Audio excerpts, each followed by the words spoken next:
Hello students, आज की इस वीडियो में हम बात करने वाले हैं अपने अगत तंत्र के चैप्टर नंबर 21 इंजरीज़ की, जिसमें हम क्या क्या कवर करने वाले हैं। बेसिक्स ऑफ इंजरीज़, फिर mechanical injury, fire arm injury, thermal injury and Dawari death.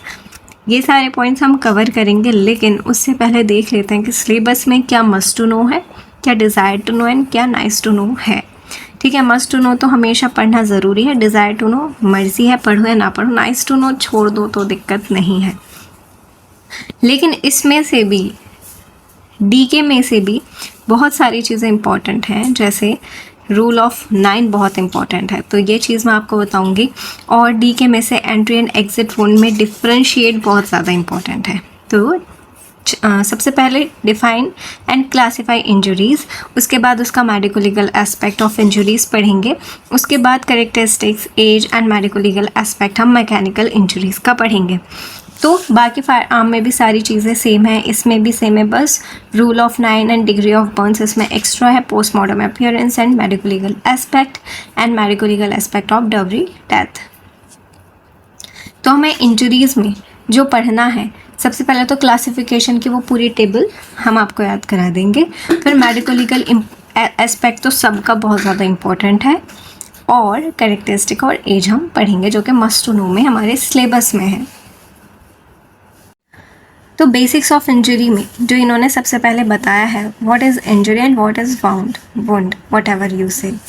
ठीक है, तो इंजरी वो होती है, सबसे पहले इंजरी की डेफिनेशन देखिएगा कि it is cause due to external mechanical force acting over body. देखो, वो कोई भी इंजरी और वुंड क्या होता है, कोई भी एक्सटर्नल मैकेनिकल फोर्स एक्ट करे बॉडी पर, जिसमें बॉडी और वेपन दोनों मूव कर रहे हों, या फिर सिर्फ और सिर्फ वेपन मूव कर रहा हो, या फिर सिर्फ और सिर्फ बॉडी मूव कर रही हो।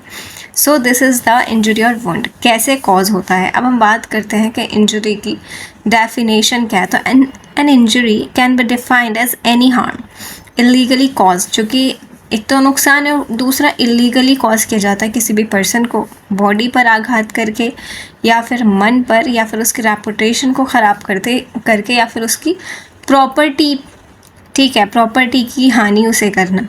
तो ये सारे केसेस क्या है, इंजरीज़ हैं, यानी ये फिज़िकल, मेंटल, सोशल, इमोशनल कुछ भी हो सकता है। But wound is the break in the integrity of the skin, जहाँ पर स्किन हट जाए, कट जाए, फट जाए, that is known as wound. ठीक है, it is the disruption, disintegration of the skin और tissue associated with disruption of structure और फंक्शन, जिससे ये भी हो सकता है कि वो स्ट्रक्चर उसका ख़राब हो जाए या उसका फंक्शन ख़राब हो जाए। इसके बाद वो बता रहे हैं कि some sections about injuries in IPC 1860, ये क्या है। ठीक है, ये सारे आप एक बार देख लीजिएगा, क्योंकि मैंने आपको बताया कि सिलेबस में तो इतना कुछ है नहीं। बेसिक्स ऑफ इंजरीज में mechanical injuries, mechanism of injury क्या होती है कि body absorb the natural force like gravity moment, ये सब इतना कोई ख़ास नहीं है। जो ख़ास है वो है क्लासिफिकेशन। ठीक है, इम्पॉर्टेंट है, किस किस तरह से क्लासीफाई कर सकते हैं। सबसे पहले वो देखो, based on causative factor, based on severity of injuries, based on nature of injuries and based on time और moment of injuries। तो सबसे पहले देखते हैं कॉजेटिव फैक्टर, क्या कॉज कर रहा है मैकेनिकल इंजरीज, यानी कोई मैकेनिकल फोर्स, प्रेशर है, थर्मल इंजरीज या फिर हीट या कोल्ड है, केमिकल इंजरीज, एसिड एंड कोरोजन्स हो सकते हैं, अदर्स में रेडिएशन, लाइटिंग, इलेक्ट्रिक एक्सप्लोजिव्स, कुछ भी। सीवियरिटी ऑफ इंजरीज कुछ सिंपल हो सकती हैं, कुछ ग्रीवियस हो सकते हैं, जैसे कि आपने किसी की आँख फोड़ दी, किसी का आपने हाथ तोड़ दिया, किसी का पैर तोड़ दिया, these are grievous injuries. Based on nature of injuries, suicidal हो सकता है, कोई खुद ही मर जाए, होमिसाइडल कोई किसी का मर्डर कर दे, एक्सीडेंटल धोखे से हो जाए, डिफेंस वुंड कोई अपने आप को बचाने के चक्कर में जो उसे चोट लगती है। देखो, कोई उसके दिल पे छुरी मार रहा है तो डिफेंस करता है कि उसका दिल, मतलब दिल से समझिए है कि चेस्ट रीजन है। ठीक है, कोई इसका चेस्ट रीजन पे प्रहार कर रहा है तो वो ज़्यादा घातक होगा, डेंजरस होगा एज़ कम्पेयर टू कि वो अपने डिफेंस में अपना हाथ आगे कर देता है तो उसके हाथ का जो फ्लैश है वो कट जाए, तो that is known as defence wounds. ठीक है, तो इससे क्या होता है कि डिफेंस में बड़ा नुकसान होने से बचाकर वो छोटा नुकसान करता है। सेल्फ इन्फ्लिकेटेड, ये हैंगिंग जो सुसाइड करते हैं वो उनमें ज़्यादा देखने को मिलता है कि जो नस काट लेते हैं वो एक बार में तो नहीं काट सकते। ठीक है, अपनी जान लेना उतना आसान भी नहीं है। तो सेल्फ इन्फ्लिक्टेड, ठीक है, ये भी मैं आपको बताऊंगी आगे आगे जैसे हम पढ़ेंगे। बेस्ड ऑन टाइम, यानी डेथ से पहले या डेथ के बाद में, एंटीमॉर्टम या पोस्टमॉर्टम। एंटी का मतलब है पहले, तो डेथ से पहले, पोस्ट मतलब बाद में, तो डेथ के बाद में। इम्पॉर्टेंट है ये क्लासिफिकेशन याद करना। इसके बाद हम मैकेनिकल इंजरीज़ में सबसे पहले अपना एब्रेशन पढ़ते हैं।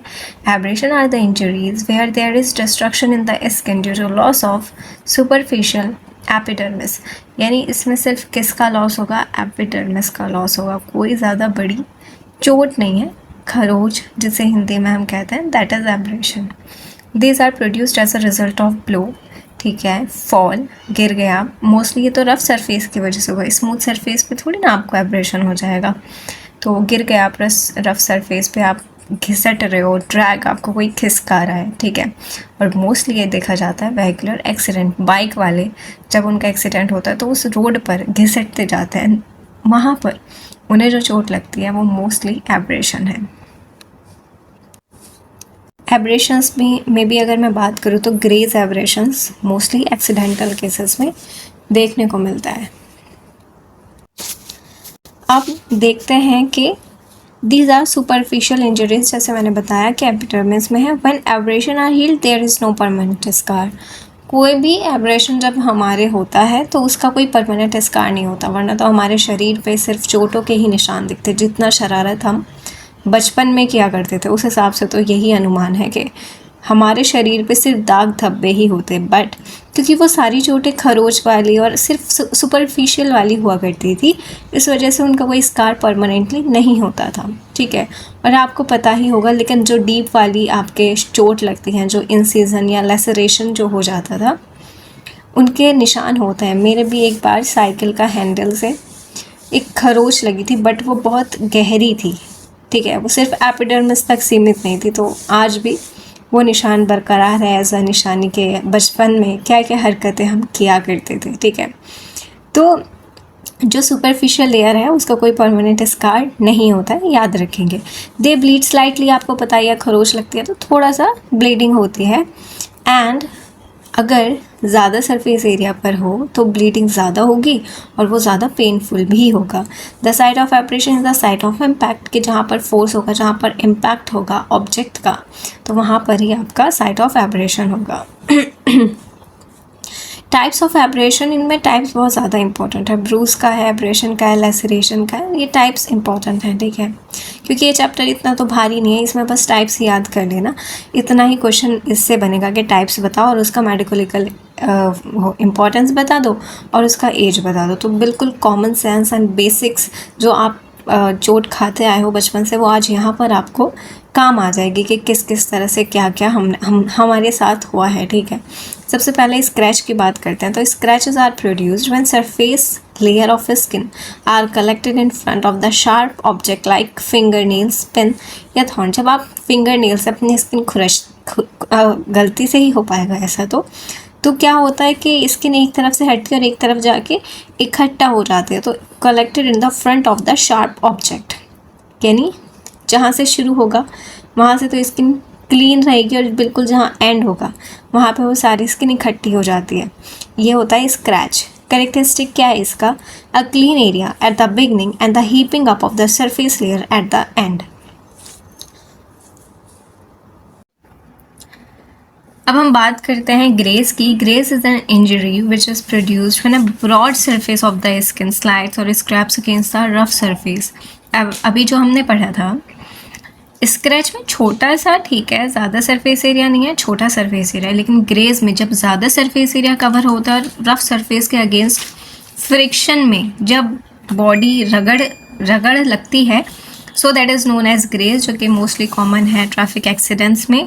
जब आप देखते होंगे बाइक वाला जो मैंने एग्जांपल दिया था, तो वो सारा निशान एब्रेशंस वाली चोटें होती हैं मोस्टली, बाकी और भी चोटें फ्रैक्चर हो जाते हैं, ठीक है।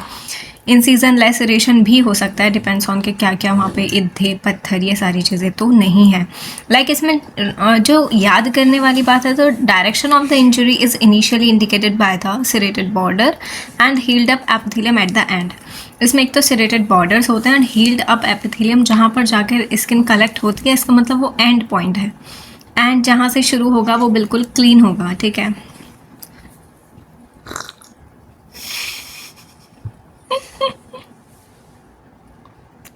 This type of aberration helps a lot in reconstruction of event in a vehicular accident। तो ये पता चल जाता है कि एक्सीडेंट किस तरह से हुआ था, किस तरफ से हुआ था, तो ये सारी बात है।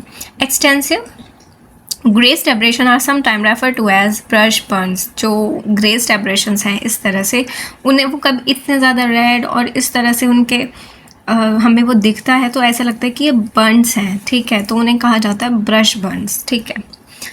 अब आता है प्रेशर एब्रेशन। प्रेशर एब्रेशंस क्या होते हैं? Result from prolong compression of the rough object over the skin, ठीक है।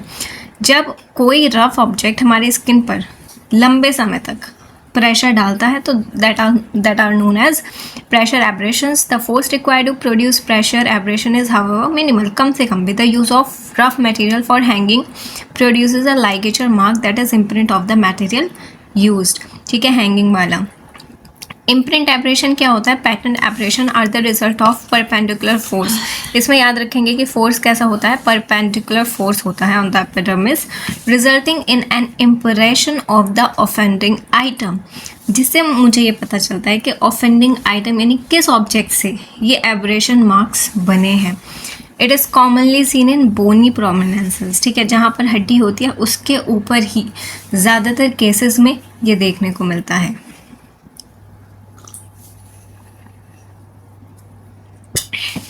Examples are tyre mark. इसमें सबसे बेस्ट एग्जाम्पल जो होता है, कोई आदमी किसका एक्सीडेंट हुआ, वो नीचे गिरा, ठीक है, तो आप मानो कि उसके पीछे से ट्रक आ रहा था उस बाइक वाले के, और उसके पैर के ऊपर ट्रक का एक पहिया चढ़ गया, तो उसके पैरों पर ट्रक के टायर के इम्प्रिंट्स होंगे, तो that are known as imprint abrasions, ठीक है। टायर के मार्क्स होते हैं, लाइगेचर मार्क्स, टीथ के मार्क्स होते हैं। डिफरेंशियल डायग्नोसिस सिलेबस में नहीं है, मैंने आपको बताया था, लेकिन पढ़ लो, दिक्कत नहीं है।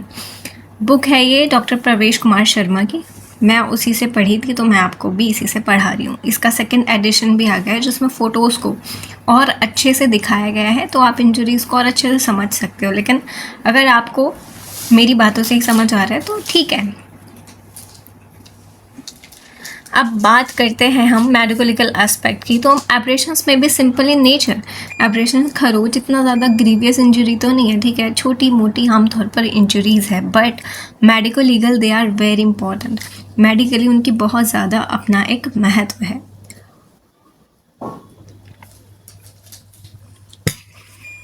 It is usually seen in accidents and assaults. Social aberrations are rare, ठीक है, suicidal वाले। It indicate site of impact and direction of force, ठीक है, जहाँ पर स्किन इकट्ठी है इसका मतलब वहाँ पर एंड ऑफ द फोर्स है, तो उससे पता चलता है कि किस साइड में, किस डायरेक्शन में हमारा फोर्स लगा था। The age of the injury बताई जा सकती है उसके जिस तरह से वो हील होता है, जो कि मैं अभी बताऊंगी। टाइप ऑफ वेपन किस तरह से यूज़ हुआ था, वेदर इंजरीज एंटीमॉर्टम और पोस्टमॉर्टम, ये भी हम पता लगा सकते हैं। पोस्टमॉर्टम एब्रेशन में रिजल्ट ड्यू टू असॉल्ट और ड्यू टू मिस हैंडलिंग और during shifting of a dead body. कभी कभी ऐसा होता है कि जहाँ पर जिस जगह पर डेड बॉडी को मारा जाता है वहाँ पर उसे नहीं छोड़ा जाता, वहाँ से उसे लेके जाते हैं, तो शिफ्टिंग के दौरान उसे खींचना, बोरे में डालना, बक्से में डालना, ठीक है, what ever be the situation, ठीक है। तो उस हिसाब से शिफ्टिंग के दौरान जो उसके चोट लगती है और जो उसके पहले से, तो ये डिफरेंस पता चल जाता है कि ये मिस हैंडलिंग की वजह से हुई है। तो मिस हैंडलिंग की वजह से जो होगी वो डेथ के बाद वाले होंगे, तो that will be post mortem abrasions. Age changes क्या है? फ्रेश होगा तो ब्राइट रेड होगा, oozing of blood and serum, उसमें से ब्लड निकल रहा होगा, सीरम निकल रहा होगा। 2 to 24 आवर में एब्रेशन के ऊपर स्कैब कवर हो जाता है जो कि रेड कलर का होता है due to coagulation of blood. 2 से 3 दिन के बाद स्कैब का कलर थोड़ा थोड़ा चेंज होने लगता है, वो रेडिश ब्राउन हो जाता है। 4 से 7 दिन में एपिथेलियम नीचे से उसे कवर करती है स्कैब के। 8 से 14 दिन में क्या होता है, स्कैब ड्राई होता है, श्रिंक है एंड फॉल ऑफ, जिसमें कोई मार्क नहीं होता। तो इस तरह का ये होता है एब्रेशन, और यहाँ पर हमारा टॉपिक एब्रेशन ख़त्म होता है। नेक्स्ट हम बात करते हैं ब्रूज की, यानी कॉन्ट्यूजन इसका दूसरा नाम है। तो bruise or contusion is an effusion of blood into the tissue due to rupture of subcutaneous vessels, usually capillaries. आप इसे इस तरह से समझोगे, मान लीजिए कि आपका जहाँ पर ये जो है आपका फोर आर्म, ठीक है, यहाँ पर आपके किसी ने एक लकड़ी मार दी है, लाठी मार दी है, तो उससे क्या होगा, आपके स्किन तो रप्चर नहीं होगी, क्योंकि एक लाठी से स्किन तो रप्चर नहीं होगी, लेकिन स्किन तो ख़राब नहीं होगी, स्किन में एब्रेशन नहीं आएगा, स्किन कटेगी नहीं, क्योंकि वो तो इंसिजन, वो तो रफ सरफेस ब्लंट ऑब्जेक्ट है ना। शार्प ऑब्जेक्ट से स्किन कटेगी, तो ब्लंट ऑब्जेक्ट से स्किन कटेगी नहीं, लेकिन उसके जो अंदर के जो ब्लड वेसल्स हैं वो रप्चर हो जाएंगे, वो फट जाएंगे। अब जब ब्लड वेसल्स ही फट गई हैं, तो जो ब्लड उनसे निकलेगा तो वो कहाँ पर इकट्ठा हो जाएगा, टिश्यूज़ में इकट्ठा हो जाएगा। तो इस टिश्यू में इकट्ठा हुए ब्लड जो कि हमें कैसा कलर देता है, reddish, bluish, greenish, according to time, जो कि चेंज होता रहता है, इसे ही कहा जाता है ब्रूज। तो जो कि कैसे उत्पन्न होता है ये, कि रप्चर जब हो जाती है हमारी ब्लड वेसल। करेक्टरिस्टिक क्या है, usually there is no loss of continuity of the skin. Skin कभी नहीं टूटती है, कभी ख़राब नहीं होती है, बट हो सकती है एब्रेशंस उसमें हो सकते हैं, लेसरेशन हो सकते हैं। अगर आप लाठी को ही बहुत ज़ोर से मारोगे तो लेसरेशन होने के चांसेस हो सकते हैं। When a large blood vessel is injured, जब बहुत ज़्यादा बड़ी वाली या फिर लार्ज नंबर में ब्लड वेसल्स इंजर होती हैं तो हेमाटोमा हो जाता है। द साइज वेरीज फ्रॉम, अब जो ब्रूज का साइज है एक तो बिल्कुल छोटा स्मॉल पिन की तरह हो सकता है, फिर बहुत ज़्यादा बड़ा भी हो सकता है। Due to application of force on the skin the underlying subcutaneous, ठीक है, ये वही बात है, बस इसका एक टर्म याद कर लेना, इसे क्या कहा जाता है, एकाइमोसिस, ठीक है, जहाँ पर ब्लड भर जाता है टिश्यूज़ में। मोस्टली जो ब्रूज का शेप है वो राउंड शेप होता है, बाकी जो ऑब्जेक्ट है उसके हिसाब से भी उसका शेप चेंज हो जाता है। Red and area when fresh, जब वो फ्रेश होगा तो उसका कलर कैसा होगा, रेड होगा, क्योंकि ब्लड की वजह से उसका कलर रेड होता है। पेन विद टेंडरनेस, पेन होगा, छुओगे तो पेन होगा। स्वेलिंग होगी, एपिडर्मिस मे और मे नॉट शो डैमेज, कभी कभी हो सकता है कि एपिडर्मिस डैमेज हो जाए, एब्रेशन लैसरेशन हो जाए, और कभी कभी नहीं हो सकता है, ठीक है, अगर कम प्रेशर है तो नहीं होगा, अगर ज़्यादा ही प्रेशर से किसी ने मारा है तो ज़रूर लैसरेशन हो सकता है। इसके बाद टाइप्स की बात करते हैं, तो intradermal bruise, this type of intradermal, तो समझ आ रहा है कि डर्मिस के नीचे। This type of bruise found in subepidermal layer of the skin formed by the impact with pattern object hemorrhage is clearly defined. Subcutaneous की बात करते हैं, cutaneous के नीचे वाले, बस इसका ये याद रखना कि इसका इंट्राडर्मल है, ठीक है, और इसमें सबक्यूटेनियस है और डीप ब्रूज है। डीप ब्रूज बहुत ज़्यादा इंपॉर्टेंट है क्योंकि डिलेड होता है, डी से डीप, डी से डिलेड ब्रूजिंग इसमें होती है, 1 से 2 दिन का डिले यहाँ पर लग जाता है। सबक्यूटेनियस में मतलब क्या है कि इसके क्यूटेनियस के नीचे वाली स्किन जो है, यहाँ पर ब्लर एजेस होते हैं, यहाँ पर बिल्कुल अच्छे एजेस दिखते हैं। तीनों का एक एक पॉइंट है, इसमें क्लियरली डिफाइंड एजेस होते हैं, ठीक है, इसमें जो एजेस हैं वो ब्लर होते हैं, और इसमें तो ब्रूज कितने 1 से 2 दिन के बाद ही अपीयर होता है।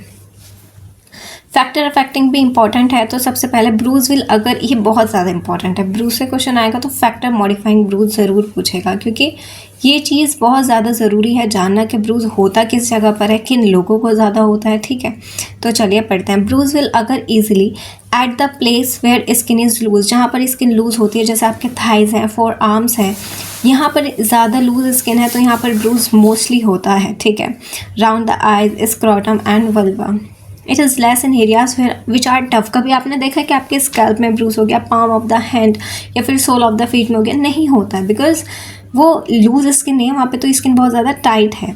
तो age of the subject, children and old people की भी जो स्किन होती है वो बहुत ज़्यादा लूज एंड सॉफ्ट होती है, तो इन्हें ब्रूज ज़्यादा होते हैं, ठीक है। और जो फीमेल्स हैं उसमें भी जेंडर के बेसिस पर अगर मैं बात करूँ मेल और फीमेल में, तो फीमेल में एफ से फैट बहुत ज़्यादा होता है, तो उसी फैट की वजह से फीमेल में ब्रूज भी ज़्यादा देखने को मिलता है और ईजिली ब्रूज उसमें हो जाता है। टेक्सचर एंड कलर, फेयर लोगों में ब्रूज इजीली दिख जाएगा, जो डार्क स्किन वाले हैं उसमें ब्रूज इतना इजीली नहीं पता चलता या नहीं दिखता। नेचुरल डिसीजेज जिन्हें ब्लड रिलेटेड डिसऑर्डर्स हैं लाइक हाइपरटेंशन है या फिर कोई सर्कुलेटरी सिस्टम का डिसऑर्डर है तो उन्हें भी इसका चांसेस रहता है, क्योंकि वहाँ पर क्या हो जाएगा, एक्स्ट्रा वेसेशन यानी collection of blood in the tissue, जो कि मैंने बताया कि कैपिलरीज का फट जाना। अब हम बात करते हैं इसके एज ऑफ द ब्रूज की। जैसे हमने एब्रेशन की बात की थी, तो फ्रेश होगा तो ब्राइट रेड ये वाला कलर इसमें थोड़ा अलग है, क्योंकि एब्रेशन में तो हमें पता चल रहा है कि स्कैप फॉर्म हुआ, स्कैप छूट गया, स्कैप छूट गया है, ठीक है, और उसके बाद बस वो फॉल ऑफ हो गया, श्रिंक हो गया, तो ये ईजी था। लेकिन ब्रूज में कलर किस तरह से चेंज हो रहा है, ये इसका पूरा प्रोसेस है कि बिलीरुबिन बिलीवर्डिन वाला के रेड हो गया, फिर वो ग्रीन हो गया, ठीक है। ये इतना नहीं याद करना है, बस इतना याद रखो कि हुआ क्या है कि फ्रेश था तो ब्राइट रेड था, क्योंकि रेड एकदम ब्लड था। 3 दिन बाद ब्लूइश हो गया, क्योंकि वो डीऑक्सीजनेटेड, क्योंकि वहाँ पर ऑक्सीजन नहीं थी। 4 day bluish black to brown, 6ठे दिन ग्रेनिश हो गया, 12वें दिन येलोइश हो गया, और 2 वीक के बाद नॉर्मल हो जाएगा, यानी नॉर्मल स्किन टोन से बिल्कुल मिल जाएगा। मेडिको लीगल इंपॉर्टेंस की बात करते हैं तो ब्रूज में भी एक्सीडेंटल हो सकते हैं, सुसाइडल हो सकते हैं और होमिसाइडल भी हो सकते हैं। इसके साथ साथ self inflicted bruise are rare as they are painful. Bruise आप जो सेल्फ इन्फ्लिक्टेड ब्रूज होते हैं वो आप भल्ला तक से बना सकते हो, ठीक है, भल्ला तक से, या फिर एक और है कि उसे आप लगाते हो तो ब्रूज कॉज करता है, अभी शायद वो भल्ला तक है, मुझे वो नाम याद नहीं आ रहा, चित्रक, पता नहीं वो क्या है, लेकिन एक ऐसा द्रव्य गुण में द्रव्य है तो उसे आप लगाते हो तो वो ब्रूज कॉज करता है, जो कि यूज़ किया जाता है कि इसने मुझे चोट मारी है, ठीक है, फेक धोखा देने के लिए, ठीक है। Actually it is simple injury but contusion of the heart में कॉज डेथ, ठीक है। अगर कॉन्ट्यूजन हार्ट दिल वाला कॉन्ट्यूजन है तो वो डेथ कॉज कर सकता है। मल्टीपल कॉन्ट्यूजन में कॉज डेथ फ्रॉम शॉक, क्योंकि आपका जो ब्लड है वो सर्कुलेशन में कम है, टिश्यूज़ में ज़्यादा भरा है, तो क्या हो जाएगा, हाइपोवोलेमिक शॉक हो जाएगा, इंटरनल हेमोरेज हो जाएगा। कॉन्ट्यूजन में कंटेन 20 to 30 ml ब्लड, इतना ब्लड वो कैरी करता है, तो ब्लड सारा ख़त्म हो जाएगा। हाइपोवोलेमिक शॉक से इंसान डेथ उसकी हो जाएगी, internal haemorrhage.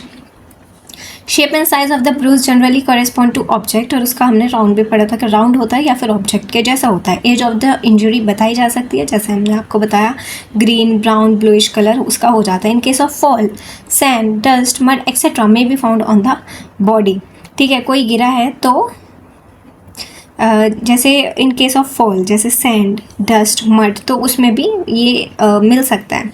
The manner of injury में be known from its distribution, कि किस तरह से इंजरी, मतलब इंजरी किस तरह से की गई है वो पता चल सकता है कि बॉडी पर किस किस जगह पर ब्रूज है। ब्रूज में भी आर्टिफिशियली प्रोड्यूस्ड, देखो हाँ चित्रक आ गया, तो मार्किंग नेट भल्ला तक, तो दोनों ही ठीक बात थी, ठीक है। ब्रूज में भी artificially produce to make false charge against someone. These false bruise are produced by irritant like juices from marking net, root of chitrak, समझ आ गया। Numerous bruise of the location at the joint, ठीक है, ये इतना ज़्यादा इंपॉर्टेंट नहीं है। हाँ, बैटर्ड बेबी सिंड्रोम में आपको बच्चों में ब्रूज मिलते हैं, क्योंकि वहाँ पर बच्चों के साथ शोषण किया जाता है, ठीक है। एक बारी से देख लेंगे। Multiple and massive bruise may lead to reduction of effective circulating blood volume, leading to shock that may prove fatal. बताया था मैंने हाइपोवोलेमिक शॉक की वजह से कि ब्लड तो सर्कुलेशन में है, हाँ ब्लड बॉडी में है, उस चीज़ को हम मना नहीं कर रहे हैं, लेकिन वो सर्कुलेशन में थोड़ी है, वो तो कहाँ पर है, वो तो आपका टिश्यूज़ में है, तो उससे क्या, हमें तो सर्कुलेशन में चाहिए ना ब्लड, ताकि वो बिल्कुल सारा सिस्टम को इफ़ेक्टिवली ऑक्सीजन दे पाए, लेकिन वो तो सिस्टम में घूम ही नहीं रहा है, वो तो टिश्यू में बैठा है अकेला, तो इस तरह से आपका जो ब्लड वॉल्यूम है वो कम होता है, and that leads to volume decrease and cause hypovolaemic shock. Self inflicted के आर्टिफिशियल ब्रूज जैसे मार्किंग नेट से हो जाता है, ये वाली चीज़ याद कर लेंगे कि एंटीमॉर्टम ब्रूज कैसे होते हैं और पोस्टमॉर्टम, यानी वो जो मरने से पहले आपको ब्रूज कॉज हुए हैं और जो मरने के बाद आपके बने हैं, ठीक है, कोई इंजरी आपके हुई है।